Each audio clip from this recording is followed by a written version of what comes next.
नमस्कार, मैं मयंक स्वागत करता हूँ आपके अपने यूट्यूब चैनल हिंदी वात्सल्य में। आज हम बातचीत करेंगे महाकवि कालिदास द्वारा रचित रघुवंश महाकाव्य की और उसमें भी रघुवंश महाकाव्य का क्या महत्व रहा इस पे बातचीत करने वाले हैं। तो कालिदास द्वारा रचित एक महत्वपूर्ण साहित्यिक कृति रघुवंश विभिन्न पारंपरिक ग्रंथों में एक प्रमुख संदर्भ बिंदु के रूप में कार्य करती है। यह रघुवंश का इतिहास बताता है, युद्ध वीरता और आदर्श राजाओं के गुणों पर जोर देता है। गहरी कथात्मक गहराई और गीतात्मक गुणों के साथ यह महाकाव्य रामायण के 6 सर्गों में संक्षिप्त करता है। 1500 से अधिक छंदों के साथ 19 सर्गों में फैला हुआ है। इसके अतिरिक्त यह मानवीय भावनाओं को दर्शाता है। सूर्य जाति माफ करिएगा शौर्य हो गया है सूर्य जाति के इतिहास के प्रतिनिधित्व करता है और संस्कृत साहित्य के भीतर बाद के कवियों की परंपरा को प्रभावित भी करता है। रघुवंश महाकाव्य की गणना महाकवि कालिदास की अमर कृतियों में की जाती है। इस महाकाव्य को लघुत्रयी के रूप में भी आदर प्राप्त है। यहाँ कवि अपनी कृति के माध्यम से समाज को उपदेशित करता है और उसका यह उपदेश सरस, मनोरम तथा आकर्षण होता है। इसलिए उसके उपदेश को कांता सम्मित यानी कि आदर्श से भरा हुआ उपदेश कहा जाता है। एक सुकोमल उपदेश के रूप में देखा जाता है। कवि जब भी किसी विषय की स्थापना करता है तो उसमें उसका व्यापक जीवनानुभव जुड़ा रहता है। वह निपुणता और अभ्यास तो जन्मजात से पाया रहता है क्योंकि वो प्रतिभा है और प्रतिभा को जीवन अनुभव से इस भांति प्रतिपादित करता है कि साहित्यस्य भावम साहित्यम के रूप में परिणित हो जाती है। यही संस्कृत लौकिक और पारलौकिक दृष्टि से हित करने वाला होता है क्योंकि उसमें लौकिक एवं शास्त्रीय विषयों की उपासना होती है, उपस्थापना होती है। हमारे ज्ञान के दो आधार माने जाते हैं, लोक और शास्त्र। लोक और शास्त्र का अध्ययन ही हमें निपुणता प्राप्त करवाती है और वही निपुणता महाकवि कालिदास के अंदर है जो रघुवंश काव्य के महाकाव्य के अंतर्गत दिखाई पड़ता है। महाकवि कालिदास के रघुवंश महाकाव्य में उनकी निपुणता का व्यापक रूप से परिलक्षित होती है। वे लोक और शास्त्र मर्यादा का एक साथ पालन करते दिखाई पड़ते हैं। या कहें कि धर्मशास्त्र की स्थापना करते हैं तो अनुचित नहीं होगा। धर्म हमारे जीवन में महासमुद्र की भांति जिसमें सब कुछ समाहित रहता है। धर्म लोक एवं शास्त्र दोनों को एक साथ लेकर चलता है। आचरण एवं व्यवहार के साथ साथ यह समाजशास्त्र, राजनीति शास्त्र, अर्थशास्त्र, मानव शास्त्र, दर्शन आदि विषयों का प्रतिनिधित्व करता है। वस्तुतः धर्म शब्द धी धातु से बना है जिसका अर्थ धारण करना, पालन करना, आलंबन देना आदि होता है। इसके अतिरिक्त यह धर्म शब्द अनेक अर्थों में अनेक परिस्थितियों के परिवर्तन चक्र में भी घूमता रहता है। इसका चक्राकार घूमना समाज संरक्षण और संवर्धन का प्रतीक है। यही संकल्पना धर्मो रक्षति रक्षते से भी प्राप्त होती है। ऋग्वेद में धर्म धार्मिक विधि विधान एवं क्रिया पक्ष के रूप में सामने आया हुआ है। छांदोग्य उपनिषद में धर्म की व्यापकता परिलक्षित होती है। वहाँ आश्रम व्यवस्था के रूप में धर्म को अनुशासित किया गया है। तैत्रीय उपनिषद का यह वाक्य कि सत्यम वदः धर्मः चर तो जीवन मूल्य ही बन गया है। श्रीमद् भागवत गीता में धर्म को स्वधर्मे निधनम श्रेय यानी कि धर्म में तो मरना ही कल्याणकारक है ऐसा मान लिया जाता है। आप आज भी देख सकते हैं कि महाकुंभ के दौरान जो लोग जिनकी मृत्यु हो जाती है, लोग कहते हैं उनको स्वर्ग ही मिला होगा, मोक्ष मिल गया होगा। लेकिन पुराणों में आते आते धर्म का स्वरूप बदल गया। वहाँ धर्म पुण्य का वाचक हो गया। यानी कि जो धर्म करता है वो पुण्य करता है, पुण्य पाता है। लोक का भलीभांति सेवा करना और किसी प्राणी को दुख न पहुंचाना पौराणिक धर्म है। इसलिए यहाँ कहा जाता है कि परोपकाराय पुण्याय पापायम प्रपीडनम। इस रूप में यानी कि जो परोपकार करता है वो पुण्य पाता है और बाकी जो पाप करता है वो दुख पाता है। इस रूप में राजधर्म भी धर्म बन जाता है क्योंकि यहाँ भी भली भांति प्रजा को का पालन का ही उपदेश दिया जाता है। राजा का प्रथम कर्तव्य लोक कल्याणकारी व्यवस्थाओं का उन्नयन करना होता है। इस रूप में धर्म कर्तव्य का रूप ले लेता है। महाकाव्य काल प्रेरणा एवं सदाचरण का काल है।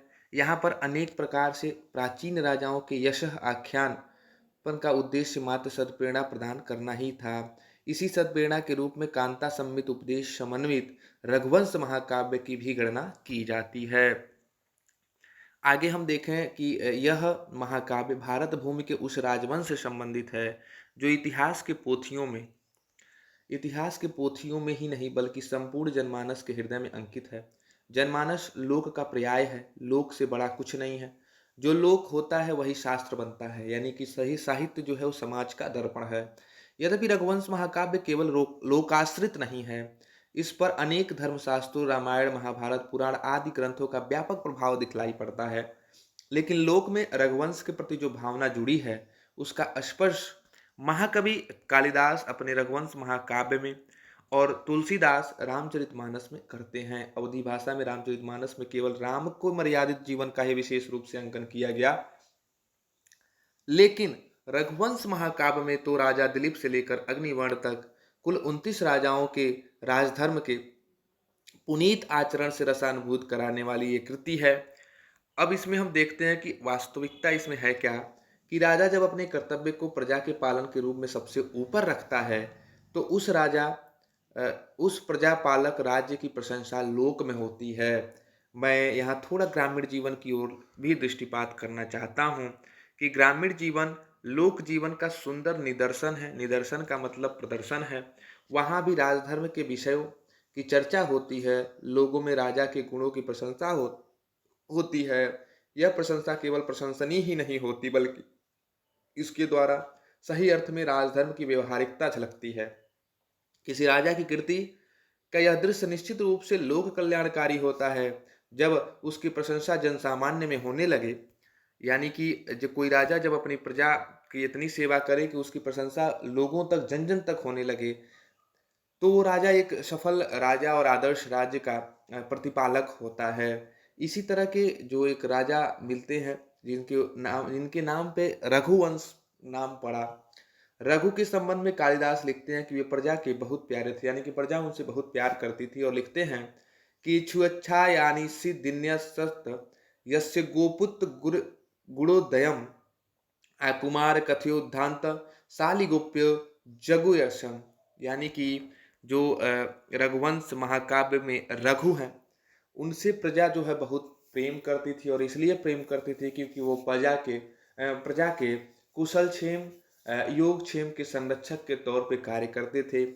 रघुवंश महाकाव्य का राजधर्म की दृष्टि से 12वां सर्ग भी महत्वपूर्ण है। वह राजधर्म के त्याग की प्रकाष्ठा देखने को मिलती है। यह राम के जीवन आदर्शों का कवि के द्वारा सुंदर मूल्यांकन किया गया है। कहते हैं क्या है कि पित्रा दत्ताम रुदानाम प्रमही प्रत्यपद्यत पश्चाद्यानाम गच्छेति तद्याज्ञाम मुदितो अग्रहीत, यानी कि जब राजा राम को दशरथ ने राजगद्दी दे रहे थे उस समय राम ने उसे आंखों में आंसू भरकर स्वीकार किया, और जब उनसे कहा गया कि वन चले जाओ तब राम ने इस आज्ञा को हंसते हंसते सिर माथे चढ़ा लिया। आज यह भाव पुत्र के रूप में किसी भी राजनेता में दिखलाई नहीं पड़ता है। भारत अनेक क्षेत्रीय और राष्ट्रीय पार्टियों का देश है। यहाँ पार्टियां किन्हीं विशेष लोगों के संगठनात्मक प्रतिभा की उपज है, लेकिन आज उन्हें संसद में पहुंचने के योग्य भी नहीं समझा जाता। आज उनकी प्रतिभा और योग्यता देश के किसी काम की नहीं रह गई, उन्हें वानप्रस्थ दे दिया जाता है। वैसे यह चलन कोई नहीं है। कंस औरंगजेब के रूप में भी इतिहास साक्षी है, लेकिन वे बहुत दिनों तक नहीं रह सके। अपने पूर्वजों को सहेजने की हमारी परंपरा रही है, उनका जीवन अनुभव हमारे लिए महत्वपूर्ण है, और राम अपने पिता के जीवन आदर्शों पर चलने वालों में से एक थे। रघुवंश महाकाव्य राजधर्म का भलीभांति विश्लेषण करता है। राजा मंत्री दुर्ग के साथ साथ यहाँ कोश का महत्व है। कोश को आप ऐसे लिखें, वो मिसटाइप है, कोश ऐसे जिसमें मूर्धन्य शकार होगा, महत्व है। और वस्तुतः राज्य की संपूर्ण व्यवस्था का नियामक कोश ही है।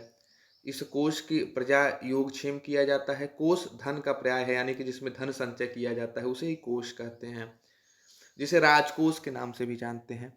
किसी भी राष्ट्र की नींव धन पर ही केंद्रित है, धन ही सभी व्यवस्थाओं का मूल है। रघुवंश महाकाव्य में कोश का उस स्थल पर वर्णन मिलता है जब गुरु दक्षिणा के लिए शिष्य कौत्स का आगमन होता है, और उस समय रघु जो है वो विश्वजीत यज्ञ में सब कुछ अपना दान कर चुके होते हैं। यानी कि जो एक शिष्य हैं, किसी गुरु के शिष्य कौत्स आते हैं और वो रघु के सामने रघु कहते हैं बार बार कि ऋषि किस लिए आए हैं आप।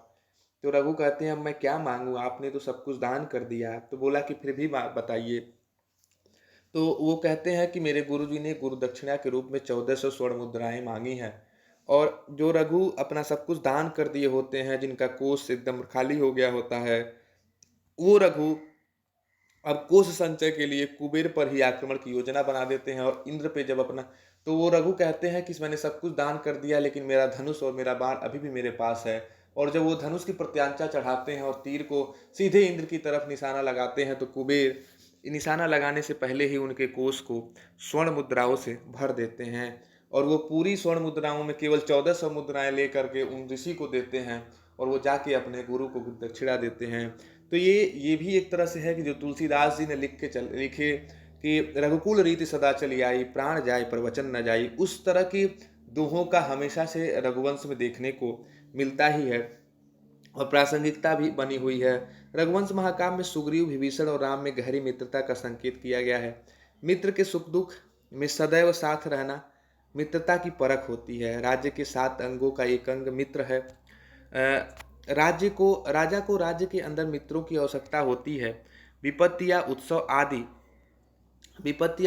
आदि में भी मित्र राष्ट्रों की आवश्यकता होती है। राजा के विभिन्न राष्ट्रों से मित्रता स्थापित करनी चाहिए, जिससे शत्रु राजा द्वारा आक्रमण करने पर उसकी उचित प्रतिकार किया जा सके। यानी कि जब हम अलग अलग देशों से, अलग अलग राज्यों से मित्रता करते हैं तो हम एकजुट होकर किसी शत्रु राष्ट्र से लड़ सकते हैं। यहाँ भारतीय मूल में बहुत से लोग निवास करते हैं। इस प्रकार हम देखते हैं कि जो ये मित्र राष्ट्र की जो प्रणाली चली आ रही है, ये प्राचीन से लेकर वर्तमान दोनों समय में मित्र राष्ट्रों की राजधर्म में महत्वपूर्ण भूमिका निभाती है। इस प्रकार अब हम देखते हैं, जैसा कि हम रघुवंश महाकाव्य में हम शुरू से ही एक राजा किस तरह से रहता है, एक प्रजा को किस तरह से उसके योगक्षेम के संरक्षक के रूप में राजा काम करता है, किस तरह से एक आदर्श राज्य बनता है। अपने सत्यता, अपने शुचिता और अपने वचनबद्ध प्रतिज्ञा के कारण राजा एक दृढ़ और आदर्श राज्य की परिकल्पना कर पाता है। लोक में उसकी ख्याति होती है, यशो का आख्यान होता है। तो इस तरह से ये पूरी महत्व प्रणाली को दिखाते हुए रघुवंश महाकाव्य आज भी उतना ही प्रासंगिक है कि जब संवैधानिक व्यवस्थाएं नहीं थी देश में, तो राजधर्म को लेकर के एक राजा किस तरह से अपने न्याय उचित और अपने सत्यपरकता को, प्रायणता को दिखाते हुए एक बेहतर राज्य की परिकल्पना कर रहा था। इस प्रकार हम देखते हैं कि महाकवि कालिदास द्वारा प्रणीत रघुवंश महाकाव्य में लोकोपकारी राजधर्म का उपदेश दिया गया है। यानी कि लोक के उपकार के लिए जो राजधर्म हो, उसका उपदेश इसमें मिलता है, जो सभी काल में सभी लोगों के लिए हित चिंतन का नियामक हो।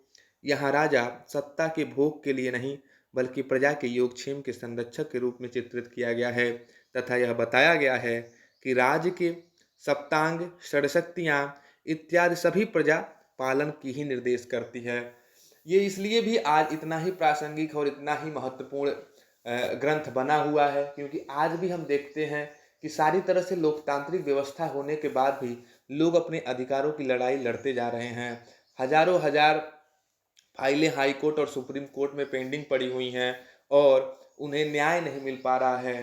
तो ये इसलिए इसकी महत्व इस समय भी बनी हुई है कि जिस समय देश में संवैधानिक लोकतांत्रिक व्यवस्था नहीं थी, उस समय भी एक रघुवंश था, जहाँ राजा अपने सत्यता, अपने न्याय प्रायणता और उचित बंदोबस्त के साथ एक आदर्श और एक यूटोपिया जिसे कहते हैं, लेकिन वे यथार्थ की धरती पे प्रजा के खुशहाल और उनके उत्सव और उनके दुख में हमेशा सम्मिलित होके एक बेहतरीन राज्य की स्थापना करते थे, जो कि आज भी संभव नहीं हो पा रहा है। तो इसलिए ये जो महाकाव्य है कालिदास ने रघुवंश यानी कि रघु के वंशावली पे आधारित लिखा है, ये सारे राजाओं के आदर्श स्थिति को दिखाते हुए वर्तमान को उससे जोड़ के उस आदर्श स्थिति में राज्य की परिकल्पना के लिए बाध्य करता है, और यही इस महाकाव्य का उद्देश्य है। उम्मीद करता हूँ कि ये वीडियो आपको अच्छी लगी होगी। अच्छी लगी तो लाइक करें, शेयर करें, ताकि ज़्यादा से ज़्यादा लोगों तक वीडियो पहुँचे और चैनल पर नए हैं तो सब्सक्राइब जरूर करेंगे। मिलते हैं एक नए वीडियो के साथ, तब तक के लिए नमस्कार।